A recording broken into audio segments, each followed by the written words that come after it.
From across the desert Southwest, this is 13 on your side. And radar and satellite imagery, well, this was 24 hours ago, and this is where we saw a lot of that rainfall off to our north. And it's been an active 24 hours for us, to say the least, especially in our neck of the woods. And this is where we saw some of the heavier bands of rain. It continued to move from that southwest to northeast direction. We saw some lighter showers move in overnight. That stuck around with us in Yuma. 5 o'clock in the morning, we saw heavier showers move off as well. And then we got that break, right? 11 o'clock, we see all the heaviest rain and the darker rain clouds off to our east. We think we're in the clear, and it looks like it for the most part. But then we start to see showers and thunderstorms form in the mountains. And they finally make their way into Imperial Valley, and they hold together. Usually that's the first thing we look for. And as they held together, they created little areas and pockets of more instability that just allowed for more thunderstorms to form. We focused on this one just to the south of Yuma, near San Luis on the American side. That pushed into the foothills, became a really strong storm for a little bit. In fact, you saw how dark it was outside. I mean, we've got photos of it, so if you didn't see it, we'll get it for you. That pushed its way off. And we saw another round of showers. This one maybe got your car just wet enough to dirty it up even more for the car wash. And this is where we sit now. As you look at Desert Doppler, we give it a sweep, and it's nice and clear outside. The rain is in Gila Bend. And as we look outside in our tower cam, it will show you that there are no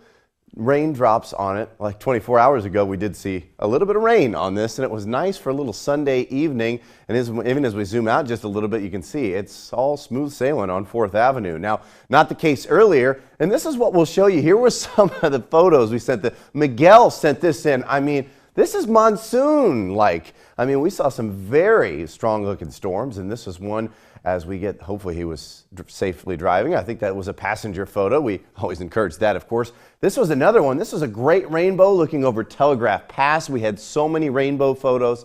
I had to pick one of them, but we've got several of them, and thank you so much for sharing those. And we had even more. Look at this one, the mothership. Gina sent this one. This was from Roll.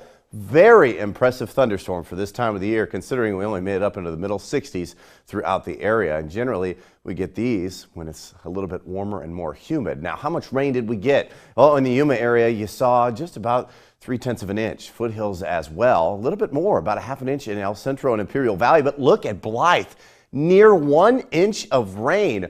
Over a month's worth of rainfall in one day, trying to make up some of the deficit. About 1/4 of an inch at AWC, and in Mexicali, a little over an inch, as well as Roll, just about 1/2 an inch. Future scan shows that we'll remain clear for the remainder of the evening, as cloud cover will just settle in off and on, and so we should remain clear with maybe a few showers forming off to the north. But I think generally you're going to remain clear. 47 and calm overnight will turn into 54 with a few clouds around in the morning and a nice light breeze out of the north. So tomorrow, future scan shows clear skies in Imperial Valley. Here's where the tail end of that storm leads, and I think we're going to see maybe a few isolated pockets of showers in the higher elevations, 2,000 feet and above, and that'll of course drift off to the south. But for us locally in Yuma, Imperial Valley, and Blythe, we remain clear with just a few clouds. So here's what's going on for tomorrow. We'll start out with 43 degrees, a little chilly, and we only get up to 68. So pack that jacket, especially if you're headed to school in the morning. Going to be a little bit chillier because of that cold front pass by, and it's a little drier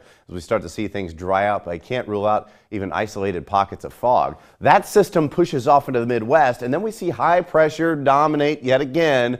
That means the warmth will return, and, well, your dry conditions return as well. Next 7 days, breezy on Wednesday. Thursday, we start to turn up that heat just in time for midnight at the Oasis. That is when you're going to have everybody in town showing off their cars.